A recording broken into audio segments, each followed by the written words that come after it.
ये जो हो रहा है देश के अंदर, मानिए एक नरेंद्र मोदी जो सर्वोच्च पद पे बैठे हुए हैं, वो हमारे देश को, हमारे संविधान को खत्म करने का काम कर रहे हैं और देश को तोड़ने का काम कर रहे हैं, जबकि ये एक प्रधानमंत्री का काम नहीं है। वो क्या डर सता रहा है? क्या आपको लगता है कि संविधान बदल जाएगा? संविधान, हाँ, संविधान बदल। अभी जैसे कि 2 दिन 15 अगस्त को उनके जो प्रमुख हैं प्रधानमंत्री के विवेक राव, उन्होंने स्टेटमेंट खुला आम दिया है कि संविधान को बदला जाए, नया संविधान लागू किया जाए, नया संविधान लाया जाए। तो सीधा सीधा कहने का मतलब है वो देश को हिंदू राष्ट्र बनाने की बात नहीं, उन्होंने हिंदू राष्ट्र देश को बना दिया है। जिस तरीके से संसद भवन के अंदर उन्होंने सिंगोल की स्थापना की और जो जहां से जीत रहा है, मैं अभी भी कहूंगी कि भाजपा छोड़ के आप किसी को वोट और सपोर्ट करें, लेकिन भाजपा को हटाओ, अपने देश को बचाओ, अपने बच्चों के भविष्य को बचाओ। धीरे धीरे ही सही इस देश का बहुजन समाज जागरूक हो रहा है। मेरे साथ खास मेहमान है कल्पना बौद्ध। ये महिला क्रांति शक्ति ब्रिगेड चलाती हैं। नए संसद में जो सिंगोल की स्थापना हुई है उसके बाद ये बहुत परेशान हो गई और उन्होंने तय किया कि पूरे यूपी के हर जिले में ये घूमेंगी और इन्होंने एक पर्ची भी छपवाया, ईवीएम हटाओ, बैलेट पेपर से चुनाव कराओ। और 11 जुलाई से 25 अगस्त तक पहली यात्रा चलेगी 28 राज्य 8 केंद्र शासित प्रदेश। 2 सितंबर से दूसरी पैदल यात्रा पूरे भारत में चलेगी। 23 सितंबर को दिल्ली अंबेडकर भवन में महासंकल्प होगा। तो हमारे साथ खुद कल्पना बौद्ध जी हैं और इनकी यात्रा जो है तो वो 2 सितंबर से लखनऊ से शुरू होगी। कल्पना बौद्ध जी, क्यों यात्रा निकाल रही है और क्या विचार है आप लोग? बहुत बहुत साधुवाद आपका और हमारे सभी दर्शकों का कि जो यात्रा ये हम निकाल रहे हैं 2 सितंबर से, इसको लेकर के जो संसद भवन के अंदर सिंगोल की स्थापना माननीय नरेंद्र मोदी जी के द्वारा कर दी गई है, जो कि राजतंत्रशाही का प्रतीक है। पहले तो मैं अपना छोटा मोटा काम कर रही थी, महिलाओं को लेकर के जगह जगह कैडर कैंप लगा रही थी और सामाजिक अधिकारों की बात मैं महिलाओं को समझाने का काम कर रही। जब मैंने देखा कि ये जो हो रहा है देश के अंदर, मानिए एक नरेंद्र मोदी जो सर्वोच्च पद पे बैठे हुए हैं, वो हमारे देश को, हमारे संविधान को ख़त्म करने का काम कर रहे हैं और देश को तोड़ने का काम कर रहे हैं, जबकि ये एक प्रधानमंत्री का काम नहीं है। जिस तरीके से उन्होंने सिंगोल की स्थापना की, जबकि मेरा अपना राष्ट्रीय चिन्ह अशोक स्तंभ था, तो उनको क्या ज़रूरत पड़ी थी सिंगोल लाने की और सिंगोल की संसद भवन के अंदर स्थापना करने की, जो कि वो राजतंत्रशाही का प्रतीक है। अगर वो उनका राष्ट्रीय चिन्ह था, जब वो 1947 के बाद में, जब हमारा 1947 को जब भारत देश आज़ाद हुआ, उसके बाद जब हमें राष्ट्रीय चिन्ह की ज़रूरत पड़ी, जब संविधान हमारा लिख करके तैयार हुआ, तो उस टाइम इन्होंने सिंगोल की स्थापना क्यों नहीं की?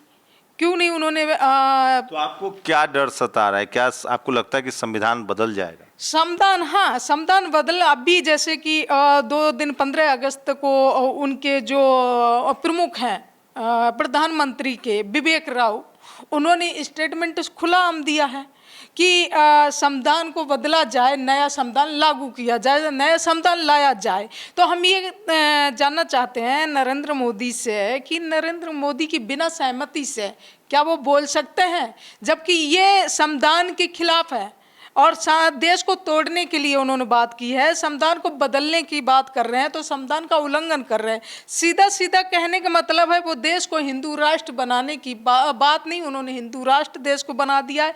जिस तरीके से संसद भवन के अंदर उन्होंने सिंगोल की स्थापना की, सिंगोल एक राजतंत्रशाही का प्रतीक है और जो उसके अंदर जिस तरीके से उन्होंने हिंदूकरण किया है, उन्होंने सीधा सीधा ये संकेत दे दिया है कि आपने 1947 वाला जो भारत देश था गुलामी का, उसमें आपने कदम रख दिया है। लेकिन हमारे जो बहुजन समाज जिसे कहते हैं SC ST OBC के लोग, वो अभी तक भी सोए हुए हैं कि उनको यही पता नहीं है कि वो अपने ही देश में गुलाम बन चुके हैं और अपने ही देश में गुलाम बन चुके हैं और उस खुले आम स्टेटमेंट दे रहे हैं संविधान को बदलने की, तब भी हमारे लोगों के कान पे जू नहीं रिंग रही है। ऐसे सोए पड़े हैं जैसे मुर्दे हों ये। तो कैसे नहीं, क्योंकि वो जानते हैं कि ये लोग चीखें चिल्लाएंगे थोड़ी देर, ये कुछ नहीं कर सकते हैं। लेकिन हम विवेक राव से ये बता देते हैं, जिस तरीके से उन्होंने संविधान बदलने की बात की है, तुम्हारी औकात नहीं थी बाप दादाओं की संविधान को लिखने की, जब बाबा साहब ने संविधान लिखा है। और संविधान से इन्होंने कभी नहीं अपनाया है। ये 1980 के दशक से ही इस संविधान को टारगेट कर रहे हैं। संविधान में जगह समय समय पर भी ये संशोधन कर रहे हैं। संविधान के जो आर्टिकल्स हैं उसको इन्होंने कमजोर कर दिया है। संविधान तो इन्होंने खत्म कर ही दिया है, संविधान बचा क्या है? कौन से इन्होंने आज तक, जब से 2014 से ये सरकार में आई है भाजपा, कौन से ऐसे काम इन्होंने किए हैं जो संविधान के दायरे में रह करके किए हुए? सारे काम इनके संविधान विरोधी रहे हैं। संविधान को इन्होंने साइड करके काम किए हैं, चाहे वो नोटबंदी का हो, चाहे वो निजीकरण को हो, चाहे वो शिक्षा को हो, चाहे वो सारा काम तो कांग्रेस भी करती थी। अगर कांग्रेस ने नहीं किया, ये कांग्रेस ने अगर किया है, वो भी है, इसी का पार्ट है। हम ये कह सकते हैं कि वो इसी का पार्ट है भाजपा का। लेकिन जो संस्थाएं बनाई हैं वो किसकी बनाई हुई हैं? किसके सरकार में बनी है? कांग्रेस की सरकार में बनी है। आरक्षण किसकी सरकार में लागू हुआ था? कांग्रेस की सरकार में हुआ। लेकिन इस तरीके से जो हमला इन्होंने किया है भाजपा सरकार ने, वो कांग्रेस ने नहीं उतना नुकसान पहुंचाया जितना भाजपा पहुंचाया। क्या रणनीति आपकी संविधान बचाने के लिए? संविधान बचाने को लेकर के हमने जिस दिन 28 मई को संसद भवन के अंदर माननीय नरेंद्र मोदी जी ने जो भी स्थापना कर दी है सिंगोल की, मुझे लगा कि मैं जो कर रही हूँ, मैं छोटा मोटा अपना बिजनेस भी चला रही हूँ और उसके साथ साथ सामाजिक काम कर रही थी, लेकिन मुझे लगा कि जो मैं कर रही हूँ वो सिर्फ मेरे लिए है, वे शुभ सुविधाएं जो है वो सिर्फ मेरे लिए हैं। लेकिन जिन महापुरुषों ने मुझे यहाँ तक ला करके खड़ा किया है, आज अगर मैं नहीं जागी, आज अगर मैं नहीं बोली, तो आने वाला समय हमारा देश को ये गुलाम बना देंगे। और जब देश हमारा गुलाम हो जाएगा, जो शुभ सुविधाएं ये मेरे से कभी भी छीन सकते हैं, तो आज मेरे देश को जरूरत है, संविधान को बचाने की जरूरत है। क्योंकि संविधान में हमारे राइट्स हैं, फंडामेंटल राइट हैं, हमारे मौलिक अधिकार हैं। अगर संविधान खत्म हो जाएगा तो उस दिन हम खत्म हो जाएंगे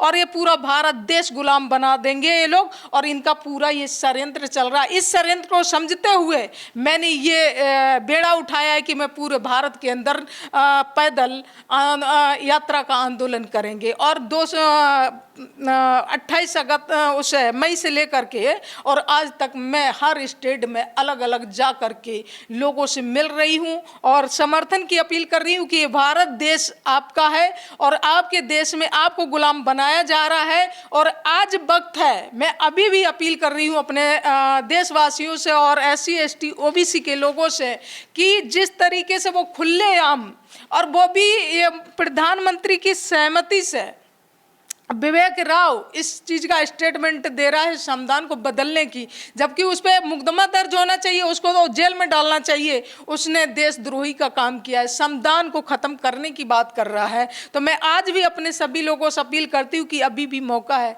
अपने देश को, अपने संविधान को बचाने का, देश के लोकतंत्र को बचाने का, अपनी आने वाली बच्चों की पीढ़ियों को बचाने का आज भी मौका है। अगर 2024 में अगर भाजपा सरकार दोबारा आई तो जो ये कहते हैं, मैंने यहां तक भी देखा है कि ये लोग जो कहते हैं वो करके भी दिखाते हैं।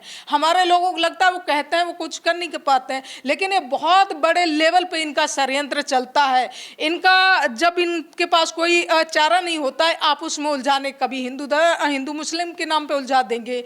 मणिपुर की हिंसा करवाने में किसका है? भाजपा का हाथ है। जब भी कहीं पर भी इनको लगता है कि जनता का दिमाग डाइवर्ट कैसे करें माइंड को, तो कहीं ना कहीं ये हिंसा करवा के दिमाग को डाइवर्ट करते हैं और अपनी ये षड्यंत्र में कामयाब होते हैं। इसी तरीके से मुझे अब पूर्ण रूप से लगता है कि हमारे लोगों को, हमारे समाज के SC ST के जो भी लोग हैं उनको मैदान में उतरना चाहिए, अपने संविधान, अपने देश, अपने आने वाली पीढ़ी को बचाने के लिए संघर्ष करना चाहिए। और जो जहां से जीत रहा है, मैं अभी भी कहूंगी कि भाजपा छोड़ के आप किसी को वोट और सपोर्ट करें, लेकिन भाजपा को हटाओ, अपने देश को बचाओ, अपने बच्चों के भविष्य इसको बचाओ। हम ये सब लोगों से अपील कर रहे हैं, 2 सितंबर से हम लखनऊ सामाजिक परिवर्तन चौक से पूरे भारत में पैदल यात्रा निकालेंगे। 29 अक्टूबर को दिल्ली जंतर मंतर पर हमारी यात्रा पहुंचेगी।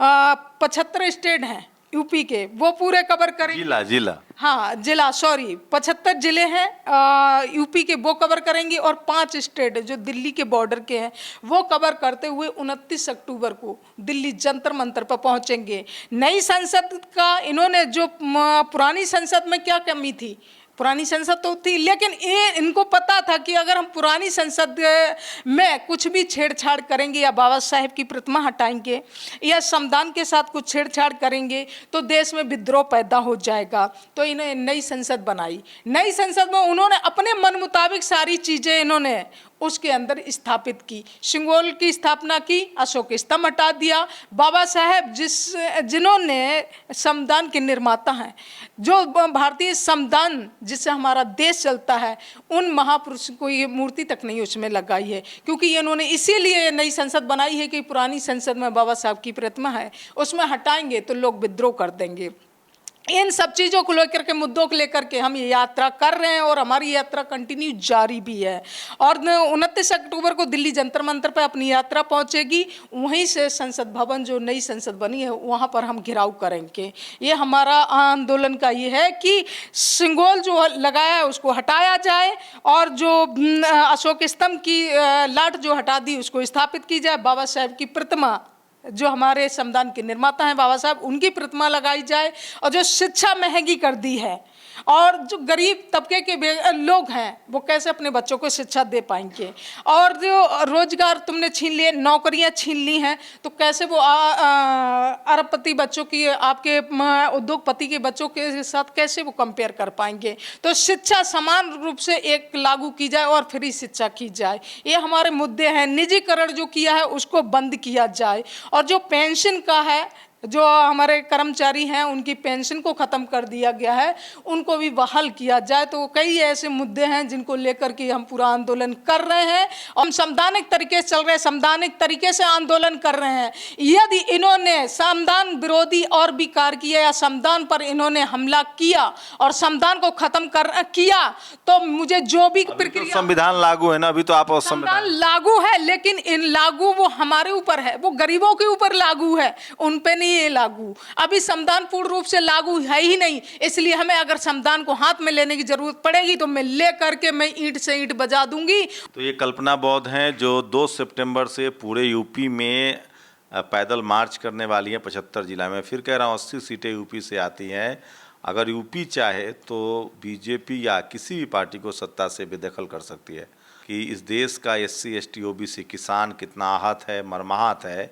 एक विवेक देवराय जो प्रधानमंत्री के आर्थिक सलाहकार परिषद का चेयरमैन है, वो सरेआम लिख कर कहता है कि देश को नए संविधान की ज़रूरत है।